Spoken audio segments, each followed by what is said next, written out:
പ്രിയപ്പെട്ട സുഹൃത്തുക്കളെ, ADGP ശ്രീമാൻ MR Ajith കുമാറിനെ DGP ആയി പരിഗണിക്കാൻ ബന്ധപ്പെട്ട സ്ക്രീനിംഗ് കമ്മിറ്റി തീരുമാനിക്കുകയും അത് കേരളത്തിലെ പിണറായി മന്ത്രിസഭ അംഗീകരിക്കുകയും ചെയ്തത് വലിയ ചർച്ചാ വിഷയമായിരിക്കുകയാണല്ലോ. അപ്പോൾ അതങ്ങനെ ചെയ്തതിൽ തെറ്റൊന്നുമില്ല, അതങ്ങനെ ചെയ്യാൻ കഴിയൂ എന്ന് പറഞ്ഞുകൊണ്ട് മാധ്യമരംഗത്തെ ഒരു ഏറ്റവും വലിയ കള്ളനാണയമായിട്ടുള്ളൊരു മാധ്യമപ്രവർത്തകൻ്റെ ഒരു വീഡിയോ ചെയ്തത് ഞാൻ കണ്ടു. അതിനെക്കുറിച്ച് ഞാൻ വേറൊരു വീഡിയോ ചെയ്യുന്നുണ്ട്. ഞാൻ ഈ വീഡിയോയിൽ ഞാൻ തെളിയിക്കാൻ ഉദ്ദേശിക്കുന്നത് പിണറായി വിജയൻ്റെ കീഴിലുള്ള വിജിലൻസ് വകുപ്പ് ADGP അജിത് കുമാറിൻ്റെ മുന്നിൽ മുട്ടിലിഴഞ്ഞതിൻ്റെ ഉദാഹരണമാണ്.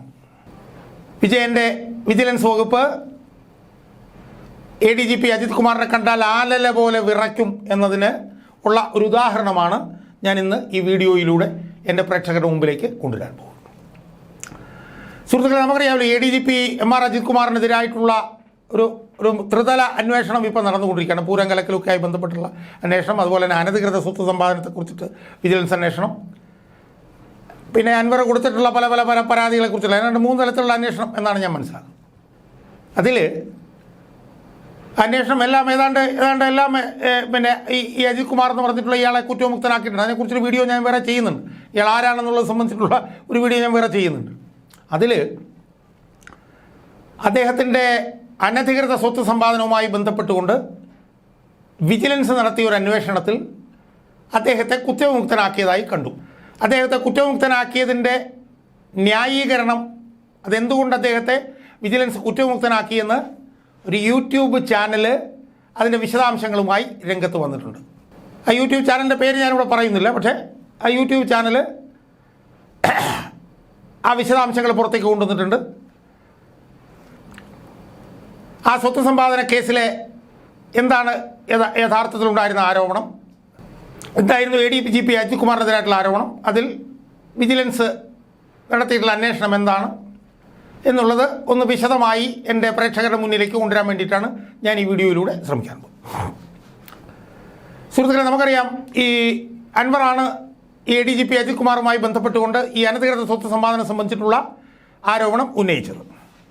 ആ ആരോപണം ഇതായിരുന്നു: ADGP അജിത് കുമാറിന് കവടിയാറിൽ അദ്ദേഹം 33.8 ലക്ഷം രൂപ മുടക്കി 2016 ഫെബ്രുവരിയിൽ സ്വന്തം പേരിൽ ഒരു ഫ്ലാറ്റ് വാങ്ങുകയും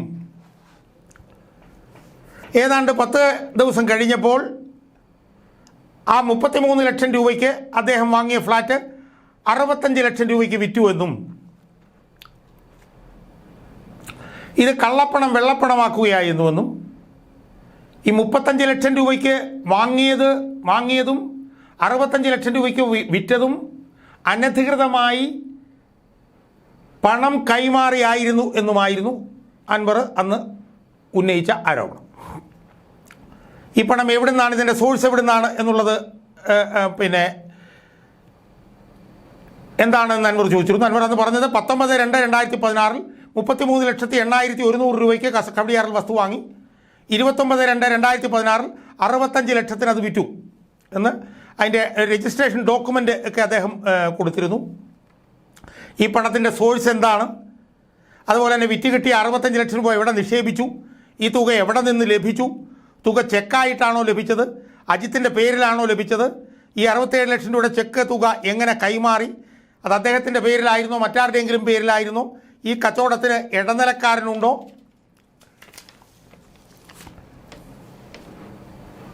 കവടിയാറിൽ നിർമ്മാണത്തിലിരിക്കുന്ന വീട് സ്ഥിതി ചെയ്യുന്ന 10 സെൻറ്റിന് പുറമെ ഈ ഭൂമിയോട് ചേർന്ന് അദ്ദേഹത്തിൻ്റെ സഹോദരൻ ഭൂമി വാങ്ങാൻ പണം മുടക്കിയത് ആര്, ഈ വസ്തു വാങ്ങാൻ രജിസ്ട്രേഷൻ തുകയ്ക്ക് പുറമെ 12 ഇരട്ടി തുക കൂടെ നൽകി അൺഅക്കൗണ്ടഡായി പണം ചിലവാക്കിയിട്ടുണ്ടെന്ന് അറിയാൻ കഴിഞ്ഞു. ഈ തുകയുടെ സോഴ്സ് എന്താണ്, സ്ഥലം വാങ്ങുന്നതിനും വീട് വെക്കുന്നതിനും പെർമിഷൻ ലഭിക്കാൻ ഇയാൾ അധികാര ദുർവിനിയോഗം നടത്തിയിട്ടുണ്ടോ, ലോൺ എടുത്തപ്പോൾ സെക്യൂരിറ്റിയായി നൽകിയത് ആരാണ്, റീപേയ്മെൻറ്റ് നൽകുന്നത് എങ്ങനെയാണ്, കവടിയാറിൽ വീട് നിർമ്മിക്കുന്നതിന് പുരാവസ്തു വകുപ്പുമായി ബന്ധപ്പെട്ട് അനുവാദം വാങ്ങിയിട്ടുണ്ടോ, അതുപോലെ തന്നെ കിഴക്കേക്കോട്ട മണക്കാട് സ്ഥിതി ചെയ്യുന്ന വീട് MR അജിത് കുമാറിൻ്റെ പേരിലാണോ, രണ്ടാമതൊരു വീട് നിർമ്മിക്കാൻ പെർമിഷൻ വാങ്ങിയിട്ടുണ്ടോ, ഇതൊക്കെയാണ് അൻവർ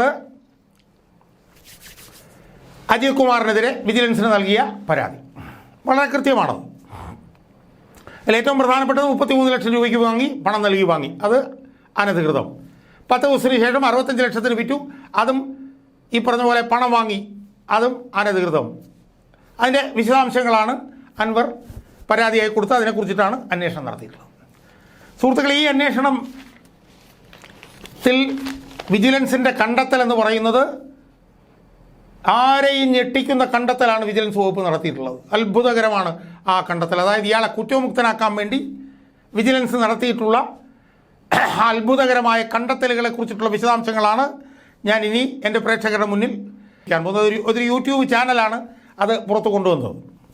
ആ യൂട്യൂബ് ചാനലിൽ മാത്രമാണ് ഇതിൻ്റെ വിശദാംശങ്ങൾ വന്നത്. അവിടെ നിന്ന് ഞാനതെടുത്തത്. 2009 കോണ്ടൂർ ബിൽഡേഴ്സുമായി ഫ്ലാറ്റ് വാങ്ങാൻ 37 ലക്ഷം രൂപയ്ക്ക് കരാറിലേർപ്പെട്ടു. 2009 കോണ്ടൂർ ബിൽഡേഴ്സുമായി ഫ്ലാറ്റ് വാങ്ങാൻ 37 ലക്ഷം രൂപയ്ക്ക് കരാറ്. ഈ 37 ലക്ഷം രൂപയ്ക്ക് വാങ്ങുന്നതിന് വേണ്ടിയിട്ട് 25 ലക്ഷം രൂപ വായ്പ എടുത്തു. അവിടെ 12 ലക്ഷം രൂപയുടെ കണക്കില്ല, അതവിടെ നിൽക്കട്ടെ.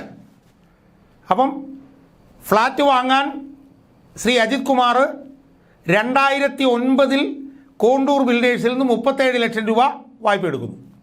37 ലക്ഷം രൂപയ്ക്ക് കരാറിലേർപ്പെടുന്നു കോണ്ടൂർ ബിൽഡേഴ്സ് ഫ്ലാറ്റ് വാങ്ങാൻ. എന്നാൽ ഫ്ലാറ്റ് കൈമാറിയത് എപ്പോഴാണെന്നറിയാമോ? 2013. 2009 അദ്ദേഹം കരാറിലേർപ്പെടുന്നത്. അതിനുശേഷം ഫ്ലാറ്റ് കൈമാറുന്നത് 2000. അതിൻ്റെ അർത്ഥം എന്താണെന്ന് നമുക്ക് മനസ്സിലാവുന്നില്ല. സാധാരണയിൽ കരാറിലേർപ്പെട്ട് കഴിഞ്ഞാൽ 2-3 മാസങ്ങൾക്ക് ശേഷം ഫ്ലാറ്റ് കൈമാറും. പക്ഷേ ഈ MR അജിത് കുമാർ 2009 ഫ്ലാറ്റിന് കരാറിലേർപ്പെട്ട് 2013 അദ്ദേഹം ഫ്ലാറ്റിന് കൈമാറുന്നത്. അതെങ്ങനെ വൈകി, അതിൻ്റെ കാരണം എന്താണെന്നതിനെ കുറിച്ചിട്ടൊന്നും നമുക്കൊരു പിടിയില്ല. എന്നിട്ട് എന്നിട്ട് അദ്ദേഹം എന്ത് ചെയ്തു? 2009 മുതൽ 2013 കൈമാറി. 2013 കൈമാറി അദ്ദേഹം 4 വർഷം അവിടെ താമസിച്ചു. 4 വർഷം അവിടെ താമസിച്ചിട്ട് അദ്ദേഹം ഫ്ലാറ്റ് വിറ്റത് 2016. അങ്ങനെയുണ്ട്. അപ്പോൾ 2013 കരാറിലേർപ്പെട്ടു. അതിനുശേഷം 2009 കരാറിലേർപ്പെട്ടു. അതിനുശേഷം 4 വർഷം കഴിഞ്ഞപ്പോഴത്തേക്ക് ഫ്ലാറ്റ് കൈമാറി. അവിടെ 4 വർഷം അദ്ദേഹം താമസിച്ചതിന് ശേഷം 2016 അദ്ദേഹം ഫ്ലാറ്റ് വിൽക്കുന്നത്. വിൽപ്പനയ്ക്ക് 10 ദിവസം കൊണ്ട് നടപടിക്രമങ്ങൾ പൂർത്തിയാക്കി സ്വന്തം പേരിലേക്ക് രജിസ്റ്റർ ചെയ്തു. അതിന് പറയുന്നത് എന്താണെന്നറിയാമോ? 8 വർഷം കൊണ്ടുണ്ടായ മൂല്യവർദ്ധനയാണ് ഉണ്ടായിരിക്കുന്നത് എന്നാണ്. ആലോചിച്ച് നോക്ക്, നിങ്ങൾ ആലോചിച്ച് നോക്ക്. അതായത് 2013 കരാറിലേർപ്പെടുന്നു, 2009 കരാറിലേർപ്പെടുന്നു, 2013 കൈമാറുന്നു. അതിൻ്റെ യുക്തി എന്താണ്? അതെന്തുകൊണ്ടാണ് അങ്ങനെ ചെയ്തത്? അതിനുശേഷം 2013 ശേഷം 4 വർഷം കൂടെ അവിടെ താമസിച്ച് അതിനുശേഷം 65 ലക്ഷം രൂപയ്ക്ക് വിൽക്കുന്നു. അതിനുവേണ്ടി പെട്ടെന്ന് 10 ദിവസം കൊണ്ട് നടപടിക്രമങ്ങൾ പൂർത്തിയാക്കുന്നു. 8 വർഷം കൊണ്ടുണ്ടായ മൂല്യവർദ്ധനയാണ് ഈ 33 നിന്ന് 65 ലക്ഷത്തിലേക്ക് ഉണ്ടായത് എന്നാണ്. എന്നിട്ട് പറയുകയാണ്, ഇങ്ങനെയുള്ള സാങ്കേതിക വിഷയങ്ങൾ എല്ലാ ഫ്ലാറ്റ് കച്ചവടത്തിലും ഉണ്ടാവാറുണ്ടത്രേ. എന്നിട്ട് പണം വാങ്ങി 8 കൊല്ലത്തിന് ശേഷം കരാർ എഴുതിയതിലെ പ്രശ്നമാണ് അൻവർ ആരോപണമായി ഉന്നയിക്കുന്നത്. ഏറ്റവും പ്രധാനപ്പെട്ടൊരു വിഷയമല്ലേ ഇത്? പണം വാങ്ങി 8 വർഷത്തിന് ശേഷമാണ് കരാർ എഴുതുന്നത്. ആരാണ് പണം വാങ്ങി 8 വർഷത്തിന് ശേഷം കരാർ എഴുതുന്നത്? പണം വാങ്ങി 8 വർഷത്തിന് ശേഷം കരാർ എഴുതുന്നത് ADGP അജിത് കുമാർ.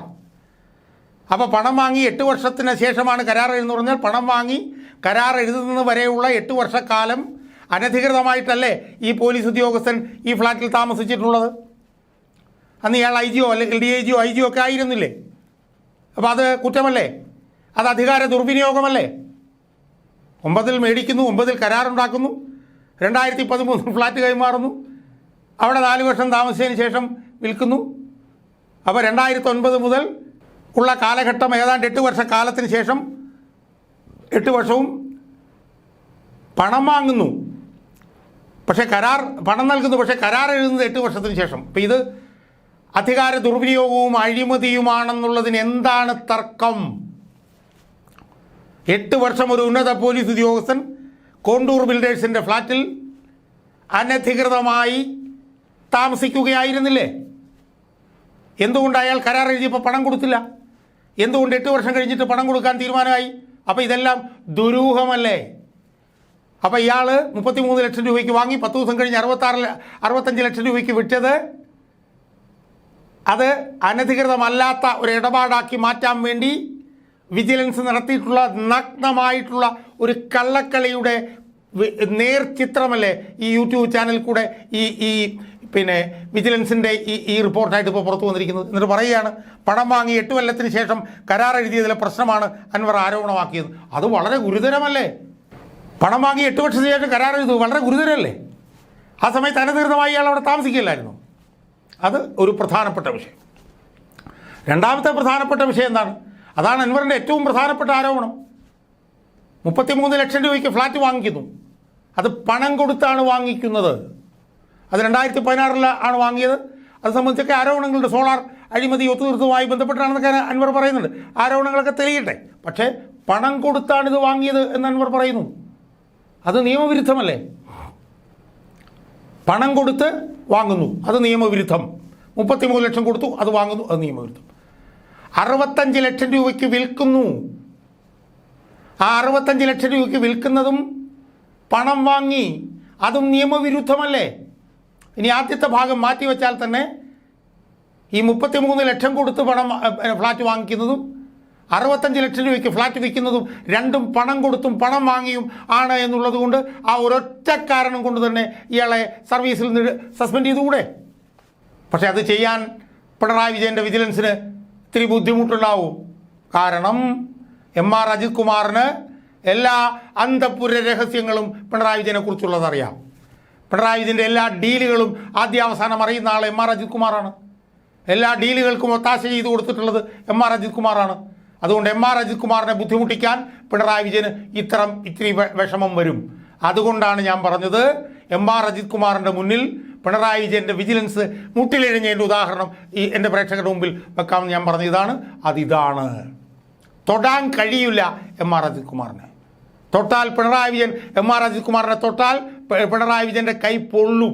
അതുകൊണ്ട് പിണറായി വിജയൻ MR അജിത് കുമാറിനെ ഒന്നും ചെയ്യാൻ കഴിയില്ല എന്നതിൻ്റെ ഏറ്റവും വലിയ ഉദാഹരണമാണ് ഈ അൻവർ ഉന്നയിച്ച ഈ അനധികൃത സ്വത്ത് സമ്പാദനവുമായി ബന്ധപ്പെട്ടുകൊണ്ട് MR അജിത് കുമാറിനെ കുറ്റമുക്തനാക്കിക്കൊണ്ട് ഇപ്പോൾ പുറത്തേക്ക് വന്നിരിക്കുന്ന ഈ റിപ്പോർട്ട്.